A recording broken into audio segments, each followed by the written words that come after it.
Sarah Mitchell held tight to her wooden trunk as the stagecoach bumped along the rough dirt road. Inside that trunk was everything she owned in the world.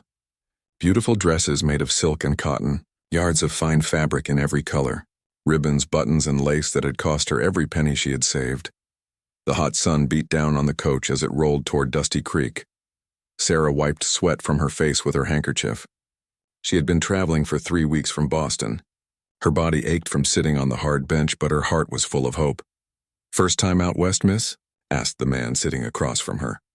He was a traveling salesman with a kind face and dusty clothes. "Yes, sir," Sarah replied. "I am going to open a dress shop in Dusty Creek." The man raised his eyebrows. "A dress shop? In that little town? You sure about that, miss? Most folks out there wear simple clothes." "Nothing fancy," Sarah smiled. "I believe there are ladies who want beautiful dresses. Ranch owners' wives, store owners' wives. They need someone who can make them feel pretty." The salesman nodded, but Sarah could see doubt in his eyes. She had heard this before. People in Boston had told her she was crazy to go west. They said frontier women did not care about fashion. They said she would fail, but Sarah knew different. She had read letters in newspapers from Western women. They missed the beautiful things from back east. They wanted to feel like ladies, not just workers. Sarah was going to give them what they wanted. The coach hit a big bump and Sarah's trunk slid across the floor. She quickly pulled it back to her side. Everything she had worked for was in that trunk. For 5 years, she had worked in a dress factory in Boston. She saved every penny she could. She learned everything about making clothes. When other girls her age were going to dances and meeting young men, Sarah was working. When they were buying pretty things for themselves, Sarah was saving money. She had one dream: to have her own business, to be independent, to never have to work for someone else again. The stagecoach driver called out, "Dusty Creek coming up." Sarah's heart began to beat faster. She looked out the window and saw a small town in the distance. Wooden buildings lined a dusty main street. She could see a few people walking around. It looked smaller than she had imagined, but it looked like home. The coach stopped in front of a building with a sign that read, "Murphy's General Store." Sarah climbed down carefully, holding her long skirt so she would not trip. The driver helped her get her trunk down from the top of the coach. "That will be $2 for carrying your trunk, miss," the driver said. Sarah paid him and looked around. The town was quiet in the afternoon heat. A few men sat in chairs outside the saloon. Some women were walking with baskets, probably going to the store. Everyone looked at her with curious eyes. She was wearing her best dress, a blue cotton dress with white lace around the collar. It was the finest thing she owned besides what was in her trunk. She knew she looked different from the women here. Their dresses were plain and simple. Hers had been made with care and attention to detail. "You must be the new dress lady," said a voice behind her. Sarah turned and saw a large woman with gray hair and a friendly smile. She was wearing a simple brown dress and an apron. "Yes, I am Sarah Mitchell," she said. "I am Mrs. Murphy. My husband owns the general store. We heard you might be coming. Got your letter about renting the room upstairs." Sarah felt relief wash over her. She had written to several people in town asking about places to live and work. Mrs. Murphy had been the only one to write back. "Come inside, dear. Let me show you your room," Mrs. Murphy said. They carried Sarah's trunk into the store. Inside it smelled like coffee and leather and soap. Shelves were filled with tools, food, and basic clothes. Sarah noticed there were no fancy dresses or fine fabrics anywhere. Mrs. Murphy led her up narrow stairs to a small room above the store. It had a bed, a chair, a small table, and a window that looked out on the main street. "It is not much, but it is clean," Mrs. Murphy said. $10 a month, including meals downstairs." "It is perfect," Sarah said. It really was perfect for her needs. After Mrs. Murphy left, Sarah opened her trunk. She lifted out dress after dress. Each one was beautiful. She had dresses made for church, for parties, for everyday wear. She had fabrics in red, blue, green, and yellow. She had everything she needed to start her business. Sarah hung her dresses carefully on hooks around the room. She laid out her fabrics on the bed. Just looking at all the beautiful things made her happy. Tomorrow she would talk to people in town. She would find customers. She would start her new life. As the sun set, Sarah sat by her window and looked out at Dusty Creek. It was quiet now. Most people were home having dinner with their families. She felt alone but not lonely. She felt scared but also excited. Sarah had left everything she knew to come to this place. She had no family here, no friends, no one to help her if things went wrong. But she had something more important than all of that. She had a dream, and she had the courage to follow it. She touched the fabric of her favorite dress, a green silk dress with tiny flowers embroidered on the sleeves. Tomorrow she would wear it when she met the ladies of Dusty Creek. She would show them what beautiful clothes could do. She would make them feel special. Sarah Mitchell was ready to begin her new life. 2 weeks had passed since Sarah arrived in Dusty Creek. She had spent every day walking around town, meeting people and showing her beautiful dresses. Some ladies were interested, but many said they had no money for fancy clothes. Sarah was not worried yet. She knew it would take time to build her business. She had enough money saved to last a few months. Every morning she would put on one of her beautiful dresses and walk through town, hoping someone would notice and want to buy something. On this particular Wednesday, the town was busier than usual. It was cattle sale day. Ranchers from all around came to town to buy and sell their cattle. The main street was full of men in cowboy hats and dusty boots. Their horses were tied up outside every building. Sarah watched from her window as the men gathered near the cattle pens at the end of town. Mrs. Murphy had told her this happened every 2 weeks. It was the biggest day for business in Dusty Creek. Maybe today some of the ranchers' wives will come to town too, Sarah thought. She put on her prettiest dress, the green silk one with the flower embroidery. She wanted to look her best in case she met potential customers. Around noon, Sarah heard loud voices and horses running fast down the main street. She looked out her window and saw 3 men on horseback riding hard toward the center of town. They were not dressed like the other cowboys. These men wore dark clothes and had bandanas covering their faces. One of the men fired his gun into the air. "Everyone stay where you are," he shouted. Sarah's heart began to beat fast. She had heard stories about outlaws who robbed frontier towns, but she never thought it would happen in Dusty Creek. The 3 men stopped their horses in front of the bank. 2 of them went inside while the 3rd stayed outside with the horses. Sarah could hear shouting from inside the bank.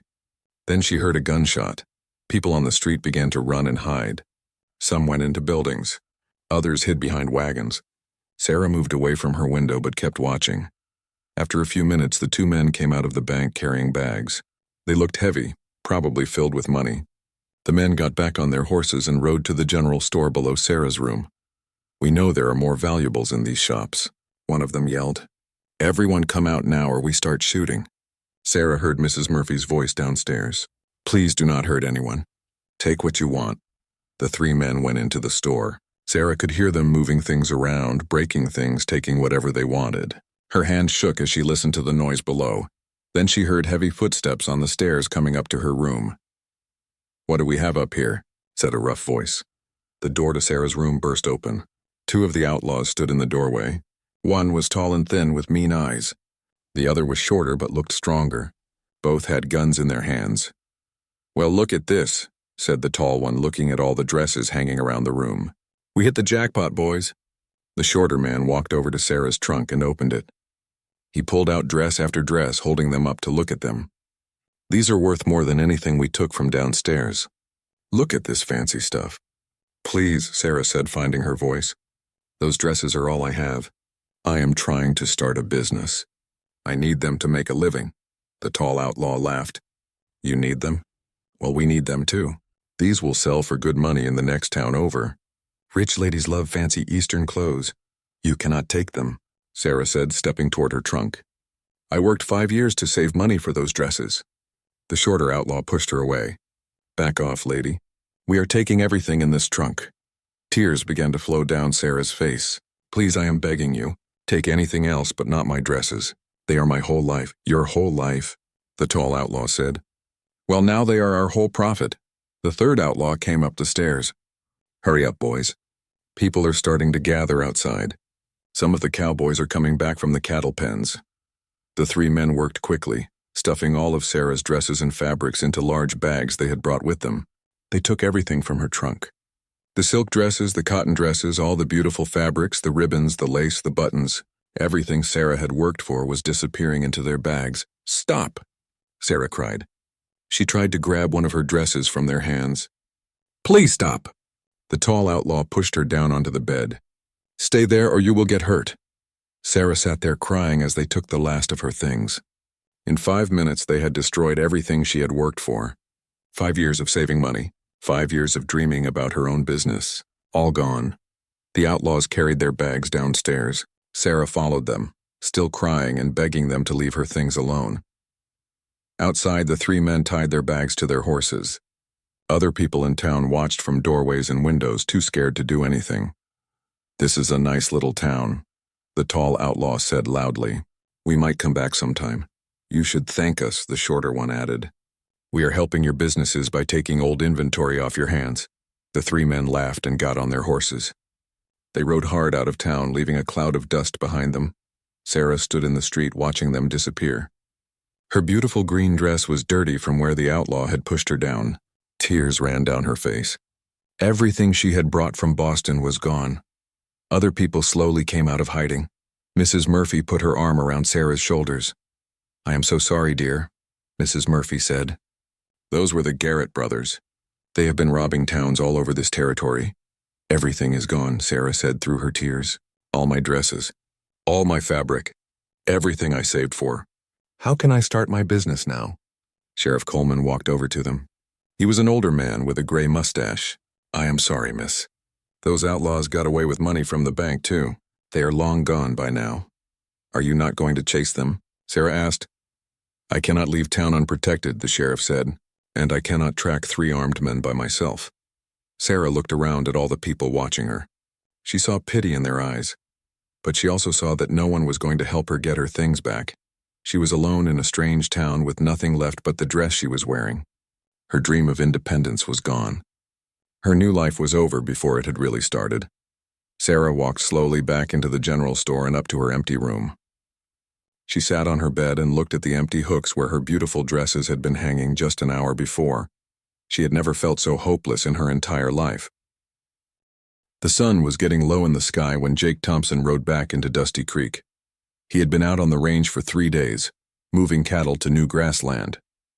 He was tired, dusty, and looking forward to a hot meal and a bath. Jake was 28 years old and had worked as a cowboy for 12 years. He was not a big man, but he was strong from years of hard work. His face was brown from the sun and his hands were rough from handling ropes and cattle. He was known around Dusty Creek as an honest man who kept his word. As Jake rode down the main street, he noticed something was wrong. Broken glass was scattered outside the bank. The door to Murphy's general store was hanging loose on its hinges. People were standing in small groups, talking in low voices. Jake stopped his horse in front of the saloon and called out to Tom Baker, who owned the hardware store. "What happened here, Tom?" "Outlaws hit us today," Tom said, walking over to Jake's horse. "The Garrett brothers and another man. They robbed the bank and several stores. Took everything they could carry." Jake climbed down from his horse. "Anyone hurt?" "No one was shot, but they scared everyone pretty bad. They took all the money from the bank. Cleaned out Murphy's store, too." Jake looked around at the damage. He had seen outlaw raids before, but it always made him angry. These men came into peaceful towns and took what other people had worked hard for. "Did Sheriff Coleman go after them?" Jake asked. Tom shook his head. "He said he could not track 3 armed men by himself. They got away clean." Jake was about to go into the saloon when he heard crying. He looked across the street and saw a young woman sitting on the steps of the general store. She was wearing a green dress that looked expensive, but it was dirty and torn. Her face was buried in her hands and her shoulders shook as she cried. "Who is that?" Jake asked. "That is Miss Sarah Mitchell," Tom said. "She came here from Boston a couple of weeks ago. Wanted to start a dress shop. The outlaws took everything she owned. All her fancy dresses and fabrics. She has nothing left." Jake looked at the young woman again. Even crying and dirty, he could see she was pretty. But more than that, something about her touched his heart. Maybe it was the way she sat there all alone. Or maybe it was because he knew what it felt like to lose everything. "Has anyone tried to help her?" Jake asked. "What can we do? Her stuff is gone. The outlaws are probably 50 miles away by now." Jake tied his horse to the post and walked across the street. As he got closer, he could hear Sarah's quiet sobs. She looked up when his shadow fell across her. Sarah saw a tall cowboy standing in front of her. His clothes were dusty from the range, but his hat was in his hands. He had kind eyes and a gentle face. He looked different from the other men in town. Softer somehow, but still strong. "Excuse me, miss. Jake said in a quiet voice. I am Jake Thompson. I just heard about what happened today. I am very sorry for your trouble. Sarah wiped her eyes with her handkerchief. Thank you, Mr. Thompson. I am Sarah Mitchell.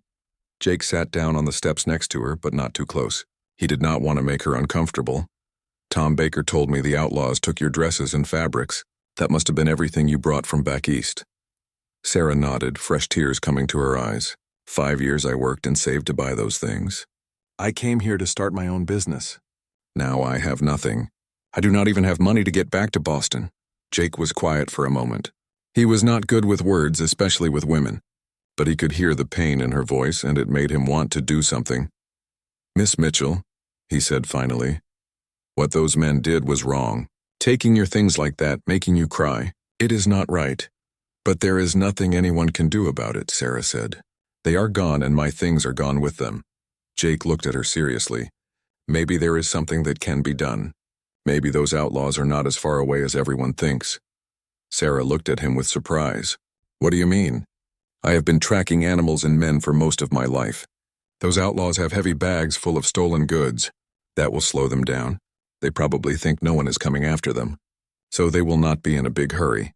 But Sheriff Coleman said he could not go after them alone. Sheriff Coleman is a good man, but he is getting old, and he has a town to protect. But there are other ways to handle this. Sarah felt a small bit of hope for the first time since the robbery. Are you saying you might be able to get my things back? Jake was quiet for a long moment. He looked at this young woman who had come so far from home to chase her dream. He thought about the courage it must have taken for her to travel west alone. He thought about how hard she must have worked to save money for those dresses. I am not making any promises, he said finally, but I know this country and I know how to track. If there is a way to get your things back, I will find it. Why would you do that for me? Sarah asked. You do not even know me. Jake looked at her honest face and her hopeful eyes. Because it is the right thing to do. Because a lady should not have to sit on the steps and cry because some outlaws stole her dreams. Sarah felt something warm in her heart. No one had ever offered to help her like this before. In Boston, people looked out for themselves. But this cowboy was willing to risk his life for someone he had just met. It would be dangerous, she said. These men have guns. They already robbed a bank. They will not think twice about shooting someone who comes after them. I have been in dangerous situations before, Jake said. I can take care of myself. Sarah looked into his eyes and saw something she had never seen before in a man's face. She saw honor. She saw a man who meant what he said. If you really think there is a chance, she said slowly, then yes, I would be grateful for your help, but I do not have money to pay you. Jake stood up and put his hat back on his head. I do not want money, Miss Mitchell. I want to see those outlaws pay for what they did. When would you go after them? First light tomorrow morning. Tonight I need to get some supplies and maybe find 1 or 2 other men to come with me. 3 outlaws is too many for one man to handle alone. Sarah stood up too. For the first time since the robbery, she felt like maybe everything was not lost. Maybe there was still hope. Thank you, Mr. Thompson. Thank you for caring about what happened to me. Jake touched the brim of his hat. Get some rest tonight, Miss Mitchell. Tomorrow we are going to get your dresses back. As Jake walked away, Sarah watched him go. She had come west looking for independence and a new life. She never expected to meet a man like Jake Thompson, a man who would risk his life for a stranger just because it was the right thing to do. For the first time since leaving Boston, Sarah felt like maybe she had found something more valuable than a successful business. Maybe she had found what real honor looked like. Jake did not sleep much that night. He spent most of the time checking his rifle, packing supplies, and thinking about the best way to track the Garrett brothers. He had heard stories about these outlaws. They were smart and dangerous. This would not be easy. Early in the morning, before the sun came up, Jake went to see Sheriff Coleman. The sheriff lived in a small house behind the jail. Jake knocked on the door until the older man answered. Jake, what are you doing here so early? I want to go after those outlaws who robbed the town yesterday, Jake said. I need to know everything you can tell me about them. Sheriff Coleman invited Jake inside and poured him a cup of coffee. Jake, those men are killers. I have wanted posters on all 3 of them. Tom Garrett is the leader. His brother Billy is just as mean. The 3rd man is called Snake Johnson. They have robbed banks and stores all over this territory. Which way did they go when they left town? North toward the canyon country. But Jake, that is rough land up there. Easy place for men to hide, an easy place for a man to get lost and die. Jake sipped his coffee and thought. The canyon country was dangerous, but he knew it well. He had hunted deer and tracked cattle through those rocks many times. I am going after them, Sheriff. That young lady lost everything she had. It is not right. Sheriff Coleman looked at Jake for a long moment. I cannot officially help you.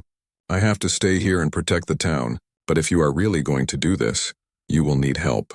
3 against 1 is not good odds. I was thinking about asking Pete Williams and maybe Charlie Rodriguez to come with me. The sheriff nodded. Good men. They both know how to handle guns and horses. But Jake, even with 3 of you, this is very dangerous. These outlaws will kill you if they get the chance.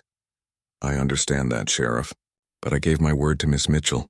I'm going to get her things back. When Jake left the sheriff's house, he found Sarah waiting for him outside. She was wearing the same green dress from yesterday, but she had cleaned it and fixed the tears. Her hair was neat and she had a determined look on her face. Good morning, Mr. Thompson, she said. I have been thinking all night. I want to come with you. Jake almost dropped his coffee cup. What? Miss Mitchell, that is impossible. This is going to be dangerous. There will be shooting and fighting. It is no place for a lady. Those are my things that were stolen, Sarah said firmly. I should be there when you get them back. Besides, I am the only one who knows exactly what was taken. I can identify every dress, every piece of fabric. Miss Mitchell, I appreciate your feelings, but I cannot take you into danger like that. Sarah stepped closer to Jake. Mr. Thompson, I came all the way from Boston by myself. I traveled for 3 weeks through dangerous country. I am not some delicate flower who will faint at the first sign of trouble. Jake looked at her determined face. He could see that she was serious about this. It is not about being delicate. It is about staying alive. These men will not hesitate to shoot a woman if she gets in their way. Then I will stay out of their way. But I am going with you. If you will not take me, I will follow you on my own. Jake realized that Sarah meant what she said. He also realized that she might actually try to follow them alone, which would be even more dangerous. If you come with us, you have to promise to do exactly what I tell you. No questions, no arguments. Your life might depend on it.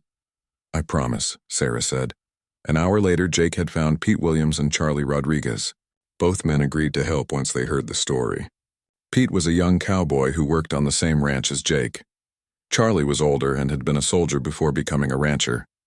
Both men were good with guns. The 4 of them met at the edge of town just as the sun was coming up. Jake had borrowed a gentle horse for Sarah to ride. He had also brought an extra rifle and plenty of ammunition. Are you sure about this, Jake? Pete asked, looking at Sarah. Bringing a lady along does not seem like a good idea. Miss Mitchell knows exactly what was stolen, Jake said. She can help us identify the stolen goods when we find them. Charlie checked his rifle and nodded toward the north. Those outlaws have about 18 hours head start on us. If we are going to catch them, we need to move fast. The tracking was easier than Jake had expected at first. The outlaws had made no effort to hide their trail. 3 horses carrying heavy loads had left clear tracks in the dirt. Jake could follow the trail easily while riding at a steady pace. Sarah rode behind the 3 men, staying quiet and trying not to slow them down. She had ridden horses before, but never for long distances and never at this pace. Her legs were already getting sore, but she did not complain. As they rode north, the land began to change.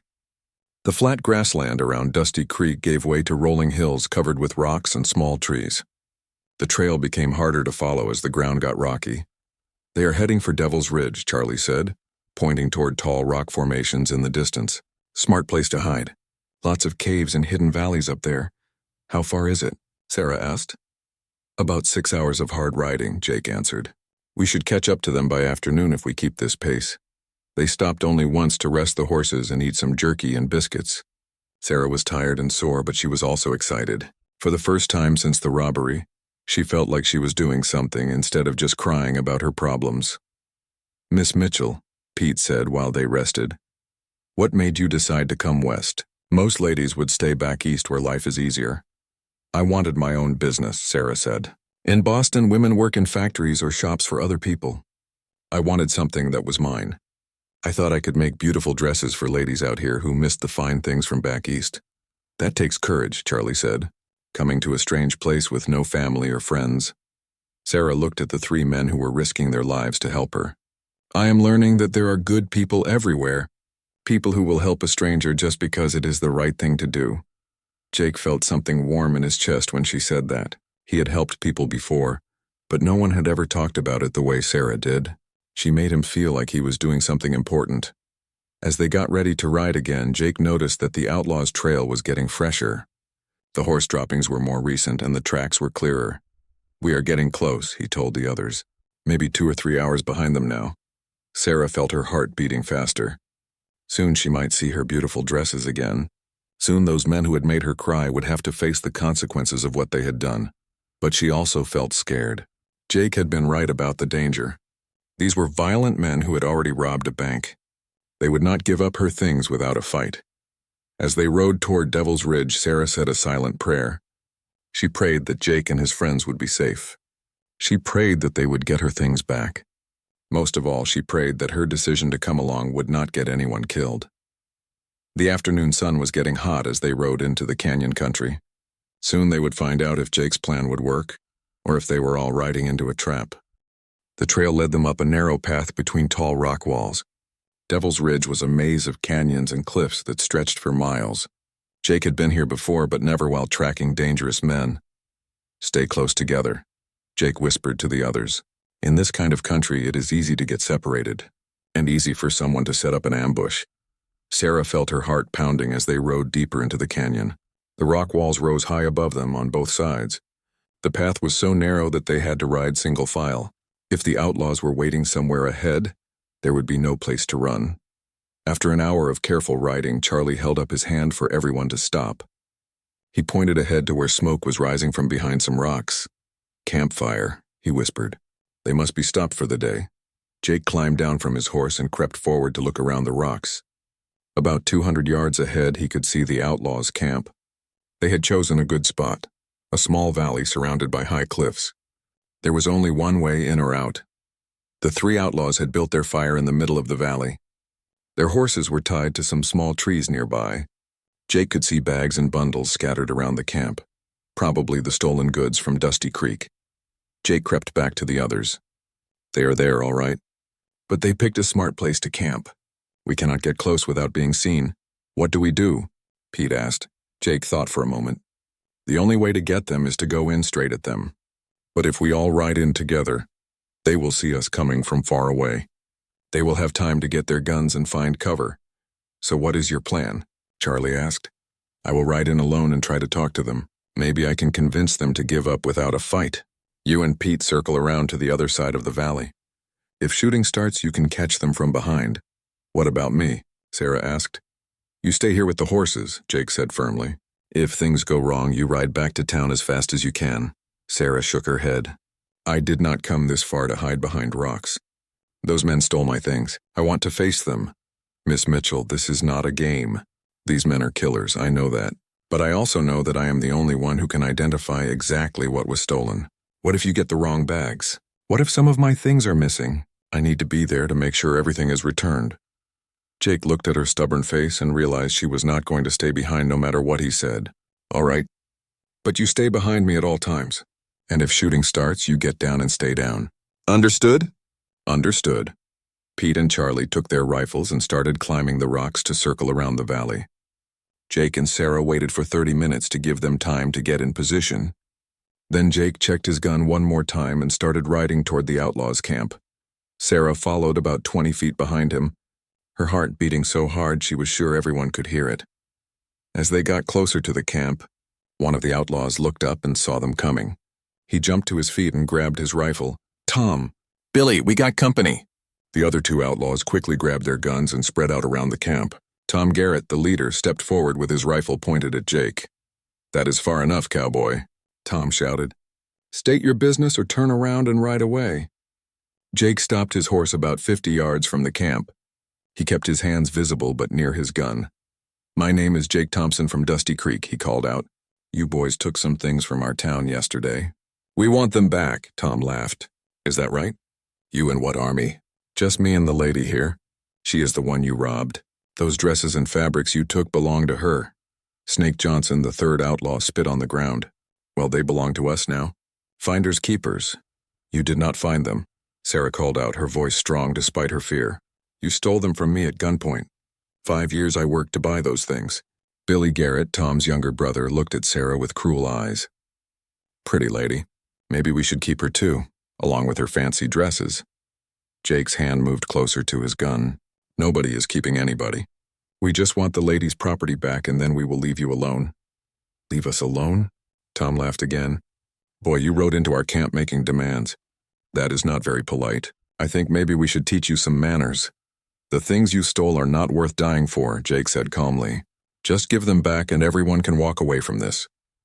Nobody is walking away from anything, Tom said. You made a big mistake coming here. Sarah could see that talking was not going to work. These men had no intention of giving back what they had stolen. She looked around the camp and saw her trunk sitting near the fire. Some of her dresses were hanging on tree branches to air out. Seeing her beautiful things in the hands of these outlaws made her angry. Those dresses represented years of hard work and dreams of a better life. She was not going to let these men destroy everything she had worked for. Those are my dresses, she called out, pointing toward her trunk. That is my trunk. Everything in this camp belongs to me. Tom Garrett turned his rifle toward Sarah. Shut up, lady, or I will shut you up permanently. That was the moment Jake had been waiting for. The second Tom pointed his gun at Sarah, Jake drew his pistol and fired. Tom stumbled backward, his rifle falling from his hands. At the same moment, Pete and Charlie opened fire from the rocks above the camp. Billy Garrett spun around, looking for where the shots were coming from. Snake Johnson dove behind some rocks and started shooting back. Get down, Jake yelled to Sarah. Sarah slid off her horse and crawled behind a large boulder. Bullets were flying in all directions. She could hear the men shouting and cursing. She could smell gunpowder in the air. The fight lasted only a few minutes, but it felt like hours to Sarah. She pressed herself against the rock and prayed that Jake would not be hurt. When the shooting stopped, Sarah heard Jake calling her name. Miss Mitchell, it is safe now. You can come out. Sarah looked around the boulder and saw Jake standing in the middle of the camp. Tom Garrett was sitting on the ground, holding his shoulder where Jake's bullet had hit him. Billy Garrett was lying on his back, not moving. Snake Johnson was face down behind the rocks where Charlie had shot him. Pete and Charlie climbed down from their positions, their rifles ready in case any of the outlaws were still dangerous. Is it over? Sarah asked, walking slowly toward Jake. It is over, Jake said. Are you hurt? No, I am fine. But I was so scared that you might be killed. Jake looked at her with surprise. You were worried about me? Of course I was worried about you. You risked your life for me. No one has ever done anything like that for me before. Sarah walked over to her trunk and opened it. All her dresses were there, carefully folded just the way she had packed them. Her fabrics and ribbons and lace were all there too. Everything she had lost was now returned to her. But as she looked at her beautiful things, Sarah realized something had changed. The dresses were still important to her, but they were not the most important thing anymore. The most important thing was standing right behind her, making sure she was safe. Jake Thompson had shown her what real courage and honor looked like. He had proven that some people in this world would risk everything to help a stranger, just because it was the right thing to do. Sarah turned around and looked at Jake. Thank you, she said simply. Thank you for giving me back my dreams. Jake touched the brim of his hat and smiled. Anytime, Miss Mitchell. Anytime. After the gunfight, Jake and his men had to decide what to do with the outlaws. Tom Garrett was wounded in the shoulder but alive. His brother Billy was dead. Snake Johnson had been shot in the chest and died within minutes. We should take Tom back to Dusty Creek for trial, Charlie said. Sheriff Coleman will want to see justice done properly. Jake nodded. Help me tie him up. His shoulder is hurt, but he can still ride. Tom Garrett sat on the ground, holding his wounded shoulder and glaring at them with hate-filled eyes. You think this is over, Cowboy? I got friends all over this territory. They will come looking for me. Let them come, Jake said calmly. By then you will be in the territorial prison, and your friends can join you there. While the men dealt with Tom Garrett, Sarah went through the stolen goods to make sure everything was there. She found not only her own things but also money from the bank, jewelry from other stores in town, and personal items that had been stolen from houses. Look at all this, she called to Jake. They took much more than I thought. This bag has the money from the bank. This one has Mrs. Peterson's jewelry from the dress shop down the street.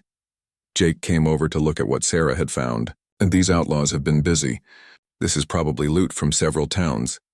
Sarah held up one of her favorite dresses, a blue silk dress with tiny pearl buttons. She had been afraid she would never see it again. Now it was back in her hands, safe and undamaged. I still cannot believe. You came after them, she said to Jake. Most people would have said the things were gone, forever. Most people do not understand what it means to work 5 years for something, Jake replied. I could see in your eyes how much those dresses meant to you. They were not just clothes. They were your future. Sarah felt tears coming to her eyes, but this time they were tears of happiness and gratitude. You understand me better than people who have known me for years. As they packed up all the recovered goods, Pete found something interesting in Snake Johnson's saddlebags. Hey Jake, look at this, Pete called out.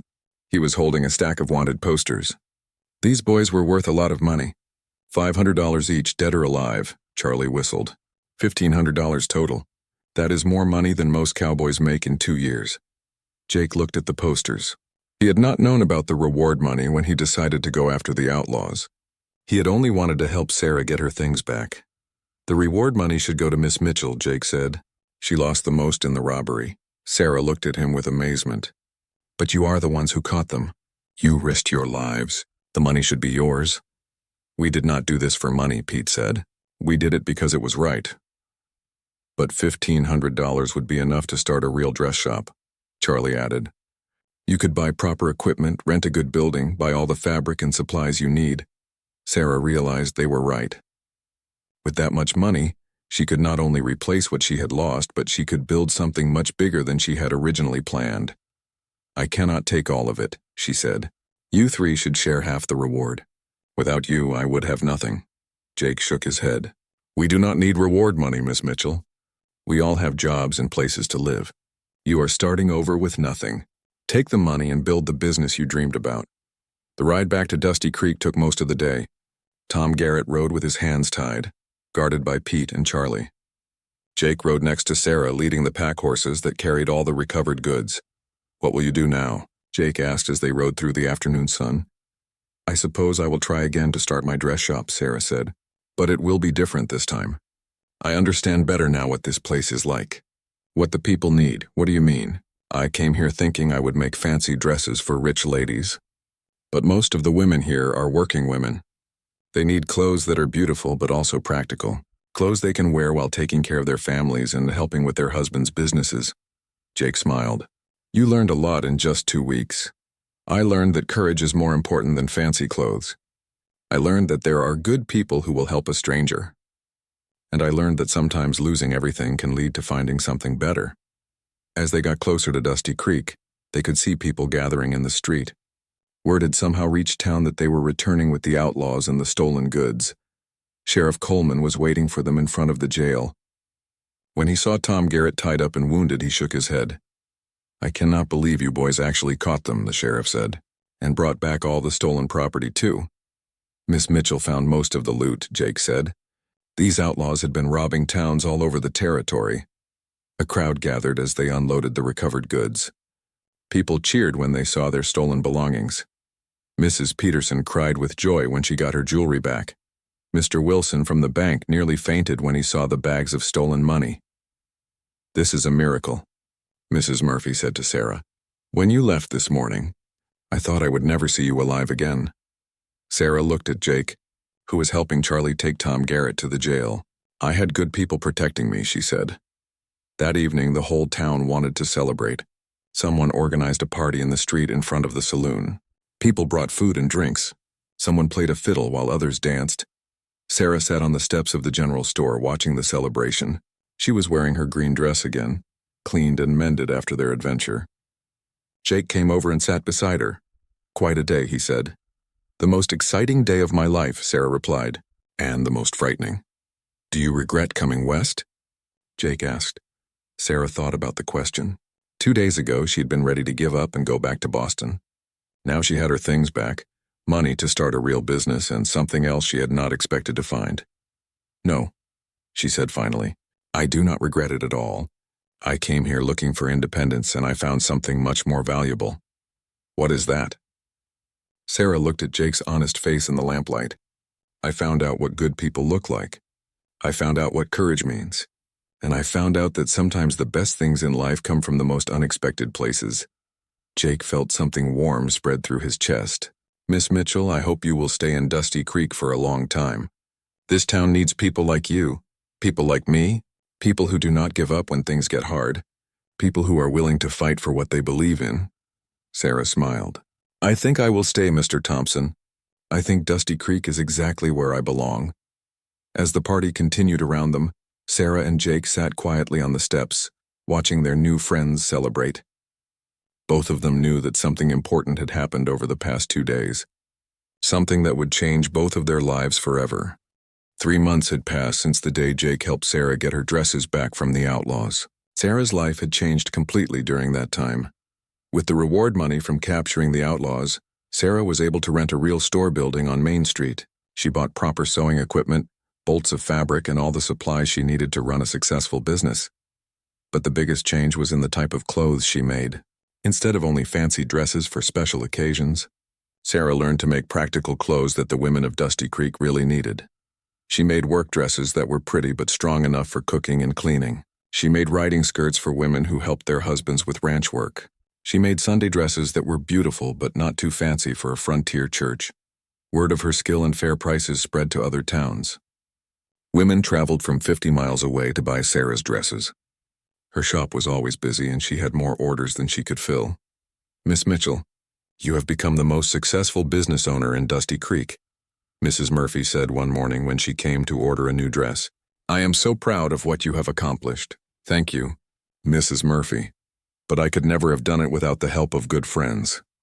Sarah looked out the window of her shop and saw Jake riding down Main Street. Every few days he would find an excuse to come to town. Sometimes he needed supplies from the general store. Sometimes he had business at the bank. But Sarah noticed that he always found time to stop by her shop. Good morning, Miss Mitchell, Jake said as he walked through the door. How is business today? Very good, thank you. Mrs. Henderson from the Double R Ranch ordered 3 dresses for her daughters, and I just finished a wedding dress for Sally Peterson. Jake looked around the shop at all the beautiful clothes hanging on display. You have built something amazing here. Your shop is the nicest store in town. Sarah felt proud when she heard Jake say that. His opinion had become very important to her over the past few months. She had grown to respect his honest way of looking at things. Would you like some coffee? Sarah asked. I just made a fresh pot. This had become their routine. Jake would stop by the shop and Sarah would make coffee. They would sit and talk about their work, the weather, or news from other towns. Sarah had learned a lot about Jake during these visits. He worked as a foreman now at the largest ranch in the area. He was respected by the other cowboys and trusted by the ranch owner.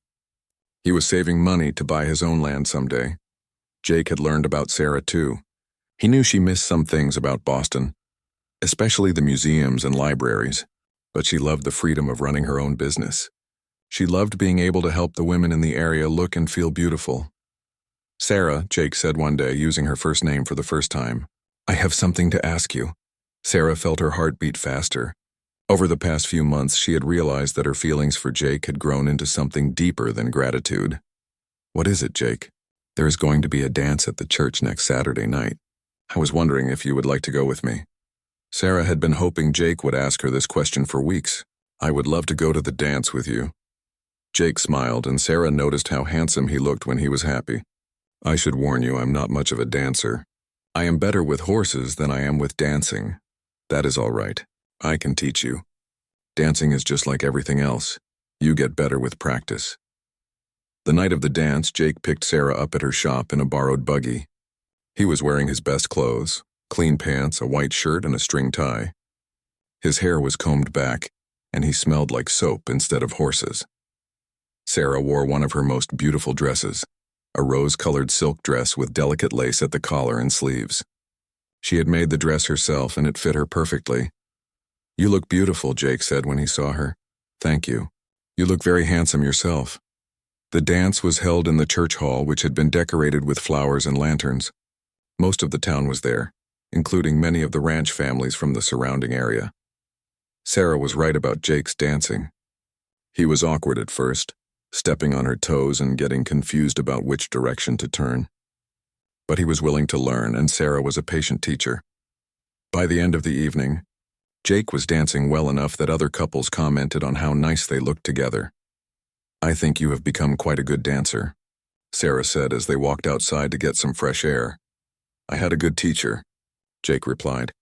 They stood together in the moonlight, listening to the music from inside the church hall. Sarah had never felt so happy. She had a successful business, good friends, and a man who cared about her standing right beside her. "Sarah," Jake said quietly, "I have been thinking about something for a while now." "What is that?" "I have been thinking about how much my life has changed since I met you. Before, I was just a cowboy who worked hard and saved his money. I never thought much about the future beyond buying some land someday. And now I think about different things. I think about having a home instead of just land. I think about having someone to share my dreams with." Sarah felt tears come to her eyes. She had been thinking the same things. "I think about those things too," she said softly. Jake took her hand. "Sarah, I know we have only known each other for a few months, but I have never felt about anyone the way I feel about you. How do you feel about me?" "I love you," Jake said simply. "I love your courage and your kindness. I love the way you never give up when things get hard. I love how you make me want to be a better man." Sarah felt her heart fill with happiness. "I love you too, Jake. I never expected to find love when I came west, but I am so glad I did." Jake pulled her closer. "Will you marry me, Sarah? Will you be my wife?" Sarah looked into his eyes and saw her future there. A future filled with love, hard work, and the kind of happiness she had only dreamed about. "Yes, Jake, yes, I will marry you." Jake kissed her gently under the stars, and Sarah knew that coming to Dusty Creek had been the best decision of her life. Inside the church hall, the music continued to play and people continued to dance. But outside in the moonlight, Sarah and Jake held each other close and planned their future together. Sarah had come west looking for independence and success. She had found both of those things. But more importantly, she had found love with a man who had shown her what true honor and courage looked like. As they walked back to the buggy to go home, Sarah thought about how much her life had changed. She was no longer the scared young woman who had cried on the steps of the general store. She was a successful businesswoman, a respected member of the community, and soon she would be the wife of the finest man she had ever known. The little girl who had dreamed of having her own dress shop had gotten everything she wished for, and more than she had ever dared to hope for.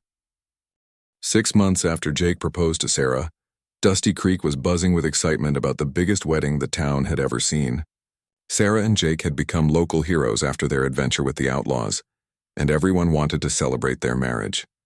Sarah spent weeks designing and making her wedding dress. It was the most beautiful dress she had ever created. White silk with intricate embroidery, tiny pearl buttons, and a long train that flowed behind her like a river of silk. "It is the most gorgeous wedding dress I have ever seen," Mrs. Murphy said when Sarah showed it to her. "You look like a princess." "I feel like one," Sarah said, smiling at herself in the mirror. "I never imagined I would be this happy." The wedding was planned for a Saturday afternoon in late spring. The church was decorated with wildflowers that Jake and some of the other cowboys had picked from the hills around town. Every business in Dusty Creek closed early so people could attend the ceremony. On the morning of the wedding, Sarah woke up in her little room above what used to be the general store. She had kept the room even after her business became successful, because it held so many important memories. As she looked out the window at the busy street below, Sarah thought about all the changes in her life. Her dress shop was now the most successful business in town. She employed 2 other women to help with the sewing, and they could barely keep up with all the orders. More importantly, she had found a place where she belonged. The people of Dusty Creek had accepted her as one of their own. She was no longer the scared stranger who had arrived on the stagecoach with nothing but dreams and determination. "Sarah, are you ready?" called Mrs. Murphy from downstairs. She had volunteered to help Sarah get dressed for her wedding. "I am ready," Sarah called back. Getting into the wedding dress took almost an hour. The dress was so elaborate that Sarah needed help with all the buttons and ties. When they were finished, Sarah looked at herself in the full-length mirror she had bought for the shop. The woman looking back at her was confident, successful, and radiantly happy. This was not the same person who had wept on the steps after the outlaws stole her things. This was a woman who had built a new life through hard work, courage, and the love of good people.